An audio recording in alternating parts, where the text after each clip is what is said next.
Black Waitress served Korea's most dangerous mafia boss for 3 months. His 11-year-old daughter knew her secret.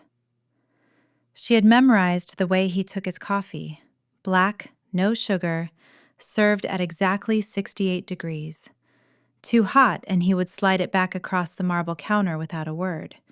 Too cold, and his jaw would tighten just enough for the vein near his temple to appear. Zara Mitchell had spent 11 weeks learning every single thing about the man who sat at table 7 every morning between 7:15 and 8:45. And in all that time, Han Dae-won had never once looked at her like she was anything more than furniture. That was exactly how she needed it. If you've ever had a secret that felt like a loaded gun pressed against your ribs every time you exhaled, then you already know what Zara felt walking through those glass doors each morning. And if you want to understand how a child, an 11-year-old girl, became the most dangerous informant in a federal investigation that had been stalled for 2 years, stay right here, because this story is going to shake you. Before we go further, if this kind of story moves you, hit that hype button sitting right below the like button. It's a small tap that tells us you want more content exactly like this. Now let's get into it. Zara Mitchell was 31 years old, born in Atlanta, raised between her grandmother's porch in Decatur and a recruiting office in Quantico, Virginia.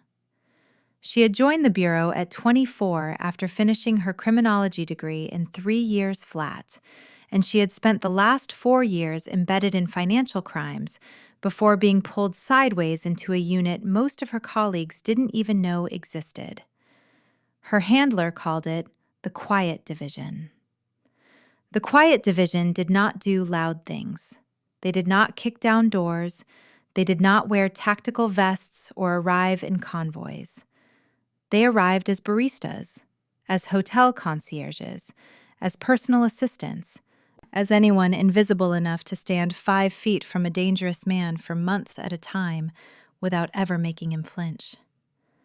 The target was Han Dae-won, 47 years old, born in Incheon to a fisherman and a seamstress, which was the version of his biography that appeared in the 3 profiles he'd given to lifestyle magazines over the past decade. The real biography was thicker. Han had built his first smuggling route at 19, running stolen electronics through Busan. By 26, he had expanded into counterfeit pharmaceuticals. By 32, his network had tentacles in 14 countries and a weapons trafficking arm that Interpol had been trying to document for 6 years without ever getting close enough to touch him. He was not the kind of man who made obvious mistakes. He did not appear on surveillance footage. He did not use phones registered in his own name. He sat in the same cafe every morning, ate the same breakfast, soft-boiled egg, multigrain toast, a single cup of black coffee, read physical newspapers, and never discussed business inside any building he hadn't personally had swept for listening devices. Which meant Zara couldn't wear a wire. Which meant every piece of intelligence she gathered had to leave with her in her memory alone. The cafe was called Lunar. It occupied the ground floor of a building in Gangnam that Han's holding company technically owned through a subsidiary of a subsidiary. The owner on paper was a retired chef named Mrs. O, who was real and who did genuinely oversee the kitchen, but who also knew better than to ask certain questions about certain mornings. Zara had been inserted into the staff 12 weeks before the story begins, recommended through a chain of false credentials that the Bureau had spent 8 months building. Her Korean was functional but not perfect, deliberately.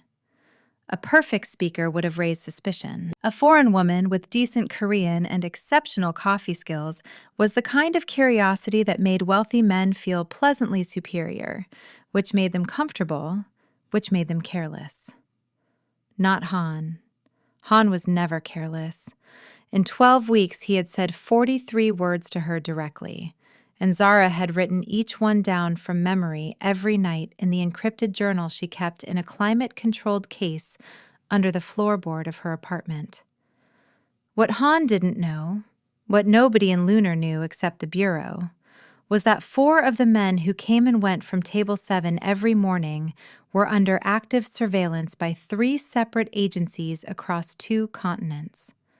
And every word they said, every document they passed, every phone they glanced at while thinking nobody was watching, was being cataloged by a team of 12 analysts in a building in Seoul that officially didn't exist. The case had 2 remaining gaps. The Bureau needed the name of Han's weapons supplier, a ghost they called Phoenix, who had never been photographed and whose real identity had burned through 7 working theories in 18 months. And they needed the location of the physical storage infrastructure, the warehouses, the shipping containers, the transit corridors, because without that, any arrest they made would collapse in court within 6 months. Zara was there to get those 2 things.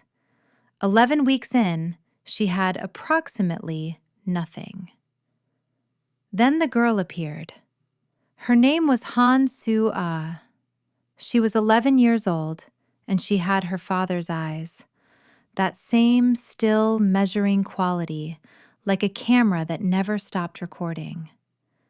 She came to Lunar on a Thursday in early October, seated 2 tables away from her father by a woman Zara had learned was Han's household manager, an expressionless woman named Ms. Kwan, who wore the same beige blazer every day and never smiled.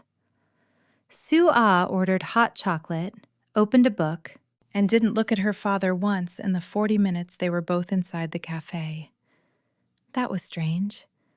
Zara noticed it the way she had trained herself to notice everything. Not with alarm, just with the quiet tagging system she ran in the back of her mind all day.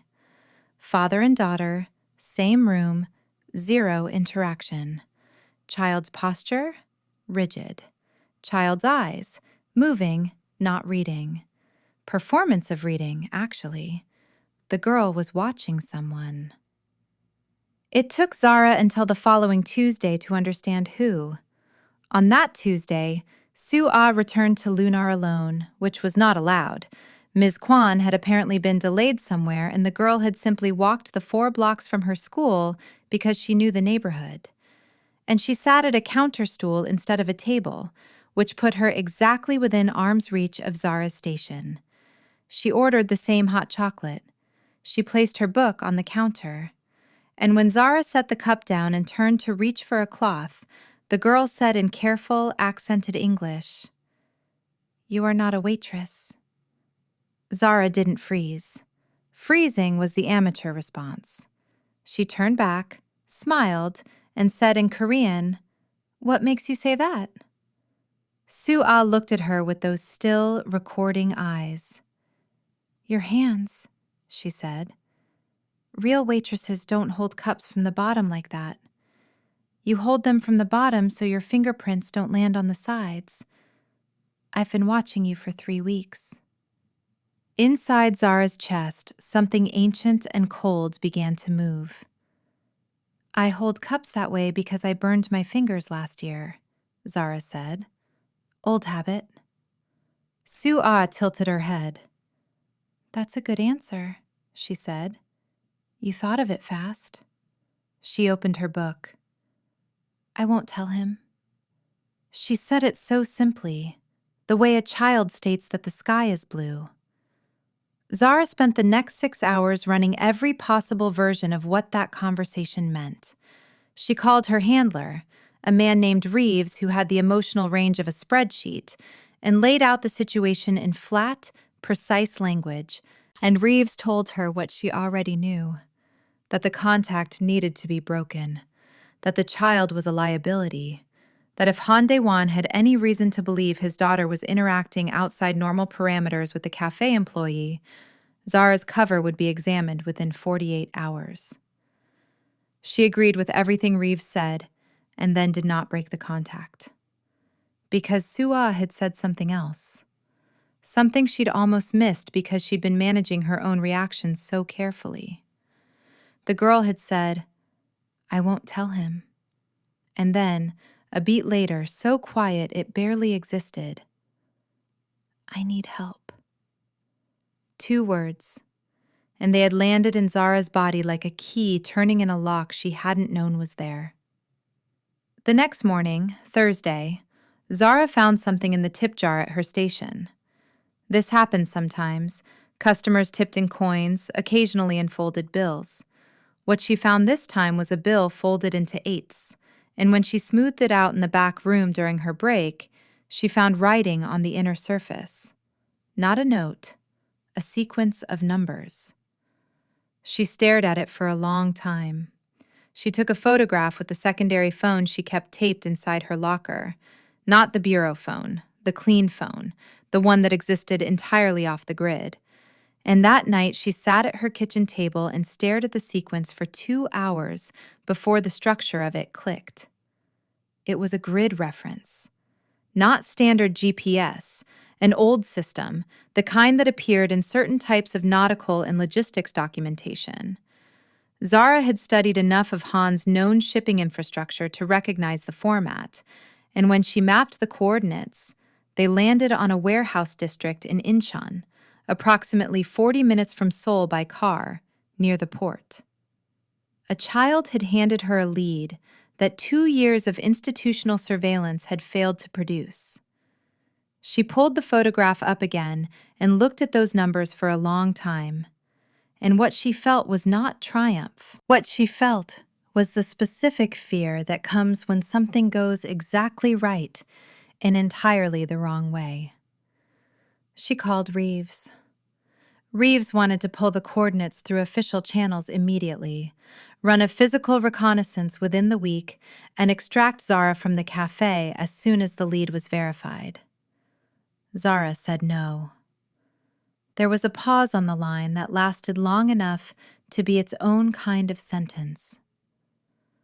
The child is Han's daughter, Reeves said.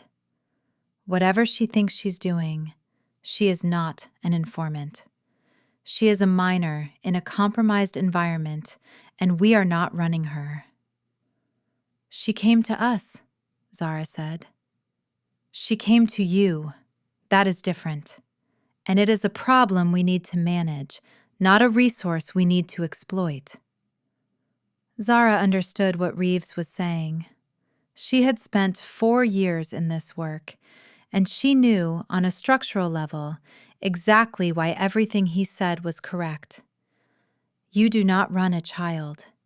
You do not build an investigation on the testimony of an 11-year-old. You do not put a little girl in the position of informing on her own father, because the psychological consequences of that reach forward 20 years into the person she will become, and because the legal jeopardy it creates for the case is enormous, and because if something goes wrong, if Han finds out, it is not an agent at risk, it is a child. She knew all of this.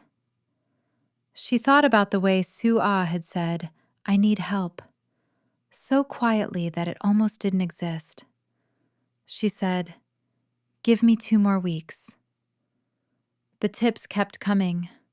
Not every day. Sometimes 3 or 4 days would pass and the jar would hold nothing but coins, and Zara would go through her shift with the composed, patient face of a woman who had learned to wait. And then, on the 5th day, she'd find another folded bill, or once a torn corner of newspaper with numbers written in pencil so light they were almost invisible. She never initiated contact. Soo-ah set the terms. This was important, not just ethically, but tactically, because a child who felt in control of the communication was a child who would keep communicating. And a child who felt pressured or directed would close. And if she closed, everything closed with her. The second set of coordinates led to a shipping company registered in Singapore that the Bureau had never flagged. When Zara fed it to Reeves through the back channel they'd established, a draft folder on an email account that neither of them ever sent from, The analysis team turned it around in 36 hours. The Singapore company was a shell. It was owned by a Maltese holding entity. That entity shared a registered address with 4 other companies, one of which had been mentioned twice in financial documents seized during an unrelated investigation in Dubai 8 months earlier. The analysis team started working backward from the Dubai thread. Within a week, they had a name. Phoenix was not a person. Phoenix was a family. Specifically, Phoenix was a brother and sister. Marcus Aldridge, 52, a former arms procurement officer for a private military company, and his sister Diane, 48, who managed the financial architecture. They operated out of a rotating series of addresses across Europe and Southeast Asia, and they had been in business with Hyundai One for 6 years, supplying components routed through civilian import channels that were almost impossible to distinguish from legitimate industrial shipments. 2 years.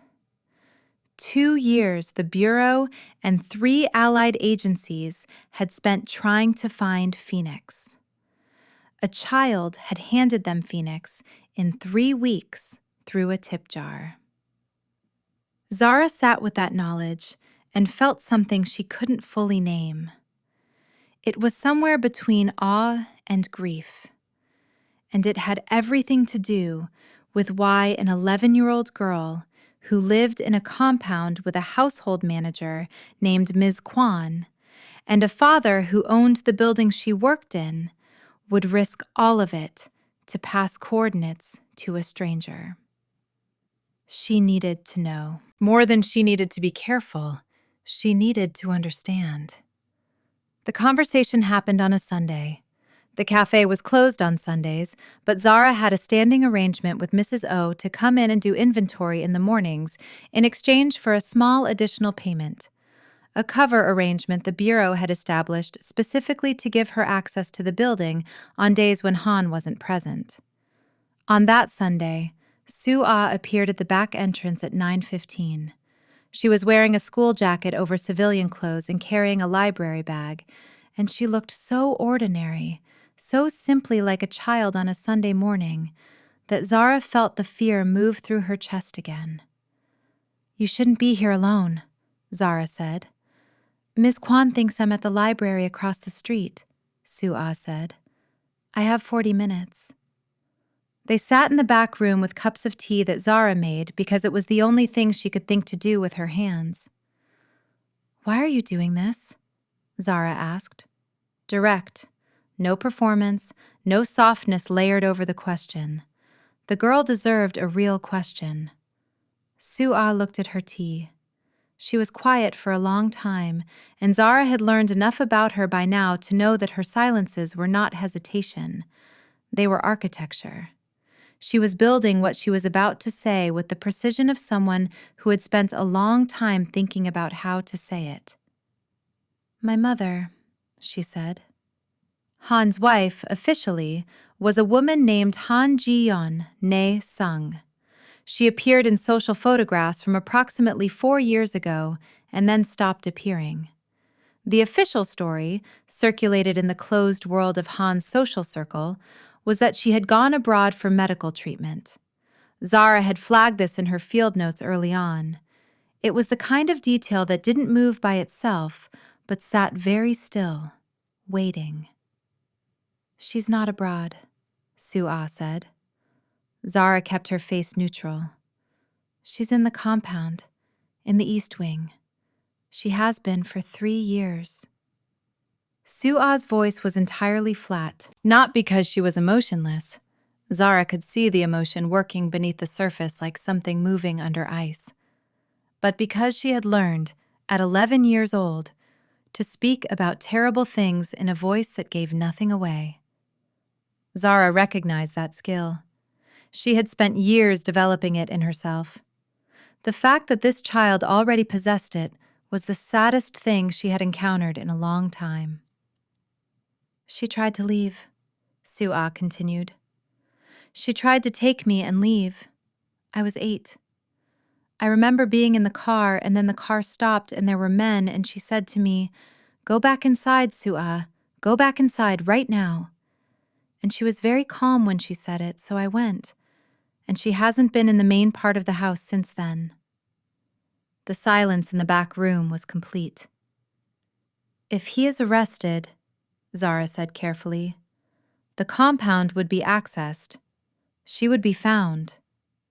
Yes, Sue-ah said. And you understand what that means. What it means for you. I know what it means. The girl looked up at her. I know what it means for me. I know what it means for him. I've known what my father is since I was 9 years old. I found documents. I'm not a child who doesn't understand things. A pause. I'm a child who can't do anything about them alone. Zara had interviewed federal witnesses. She had sat across from people who had made the decision to cooperate at significant personal cost, and she knew what that decision looked like on a person's face. It looked different at 53 and at 11, but the essential quality of it was the same. That specific stillness that comes after the calculation has been completed and the outcome accepted. She reached across the table and put her hand over Sue-ah's. She had no protocol for this. There was no page in any manual she'd been handed that covered this exact moment. She covered the girl's small hand with her own, and she said, "I'm going to get her out." It was not a promise she had authorization to make. It was a promise she made anyway. The next 3 weeks were the most operationally compressed of Zara's career. She was running 2 parallel processes simultaneously and managing the relationship between them with the kind of precision that left her lying awake at 2 in the morning doing calculations. The official process, Reeves, the analysis team, the coordinating agencies, was moving forward on the Phoenix lead, building a case architecture robust enough to survive prosecution. The unofficial process was Zara trying to figure out how to get Ji-yeon out of that compound in a way that didn't blow the investigation before it was ready. She couldn't tell Reeves about Ji-yeon, not yet, not without exposing how deeply she'd developed the contact with Sue-ah, and not without triggering the bureaucratic machinery that would pull Sue-ah into an official protection protocol that the girl had explicitly said she didn't want. Not because she didn't need protection, but because any visible disruption to her routine would reach her father within hours. So Zara worked the edge. She had spent a career on the edge. The edge was where the real things happened. Sue-ah, for her part, was methodical in a way that Zara found both impressive and heartbreaking. She had been watching, listening, and cataloging for 2 years. She knew which staff members in the compound reported directly to Han and which ones were simply employed there. She knew the rotation schedule of the security team. She knew that the East Wing had a single exterior-facing window that was never opened, but whose latch Ms. Kwan had replaced last year with a standard interior latch rather than the reinforced model on the other windows. A small administrative oversight in a household full of small administrative oversights that a careful 11-year-old had noticed and filed away. The plan that Zara constructed over those 3 weeks was not elegant. It relied on 3 separate sets of timing, 2 external actors she had to contact through channels that were entirely off-book, and a window of approximately 4 hours during which Han would be in a meeting that Sue-ah had confirmed was immovable. It was the kind of plan that had 8 things that could go wrong and required all 8 to go right. It went right. On a Wednesday in late November, at 11 in the morning, while Han Dae-won sat in a private room in a building in central Seoul, meeting with men who would themselves be arrested within 72 hours as part of a coordinated sweep across 4 countries, his wife Ji-yeon walked through the East Wing window of a compound she had not left in 3 years, assisted by two people she had never met, and was placed in a vehicle that took her to a location that Zara had arranged with a women's crisis organization she had contacted as a private individual with no bureau involvement on a phone that she would later destroy. Sue-Ah that morning went to school. She sat through 4 classes. She ate lunch in the cafeteria with 2 girls who were her friends in the way that children of isolated, closely watched households sometimes have friends: present, peripheral, unaware. She came home at 4 o'clock to find Ms. Kwan in a state of controlled alarm that Sue-Ah navigated with the composure of someone who had been rehearsing for it for months. She said she didn't know anything about her mother's whereabouts. It was the first lie she had ever told in that household that she did not feel ashamed of. The arrests happened on a Friday. 41 individuals across 6 countries, coordinated through a joint task force that had been 18 months in the building and 3 weeks in the finalizing, anchored by the warehouse evidence out of Incheon and the Phoenix identification that had cracked the financial architecture wide open. Han Dae-won was taken from table 7 at 7:50 in the morning, before he finished his coffee. Zara watched it happen from behind the counter. She watched 2 men in plainclothes approach the table. She watched Han look up, not with surprise, she noted, but with the expression of a man who has long understood that certain mornings are a different kind of morning and has simply been waiting for this one to arrive. He didn't look at her. She was still furniture. Mrs. O stood at the kitchen door and watched and said nothing. Zara set down the cloth she'd been holding, removed her apron, and walked out the back.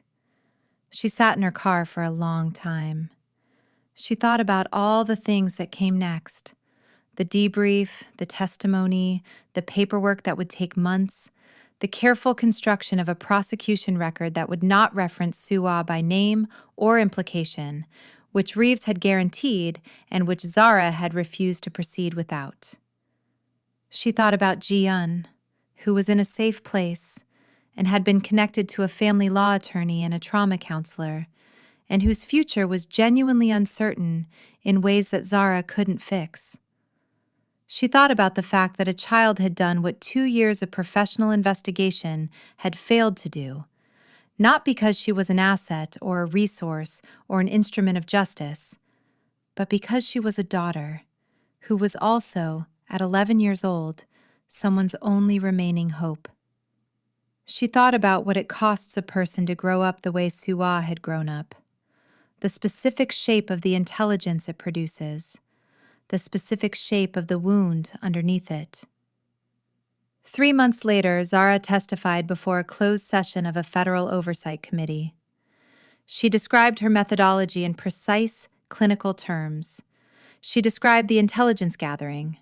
She did not describe the back room on a Sunday morning, the cups of tea, the hand over the small hand, the promise made without authorization. Those things belonged to her. She would carry them the way you carry the things that matter, not as evidence, but as weight. Sue-Ah was placed with Ji-yeon's sister, a woman in Busan who had been trying for 3 years to find out where her sister was. When Zara learned this, from a single brief message sent through a channel she'd maintained for exactly this purpose, she sat at her kitchen table and cried for the first time since she was a much younger woman who had not yet learned the professional uses of stillness. She was not ashamed of the tears. She had earned them. The case became a landmark prosecution. The Phoenix network, once exposed, unraveled in ways that implicated logistical channels that had been operating invisibly for nearly a decade. Several allied investigations that had been stalled for years suddenly had the connective tissue they needed. The analyst team wrote a methodology paper, classified, circulated internally, that cited the Incheon tip as the pivotal break. They attributed it to a confidential human source. No name, no age, no description of a library bag or a school jacket or a cup of tea in a back room. Zara read the paper and thought, "You have no idea." She was reassigned 3 months after the trial concluded. New city, new cover, new person to become. This was the work. You became someone, and then the someone you became was finished, and you packed the person into a box and put the box on a shelf in some internal archive and started becoming the next one. The night before she left Seoul, she walked to Lunar. It was closed, dark behind its glass. She stood outside for a minute. She thought about 11 weeks of 7:15 mornings, 68-degree coffee, a man who never looked at her. She thought about a girl who did. She took one last look at Table 7 through the glass, and then she walked away, and the city moved around her the way cities do.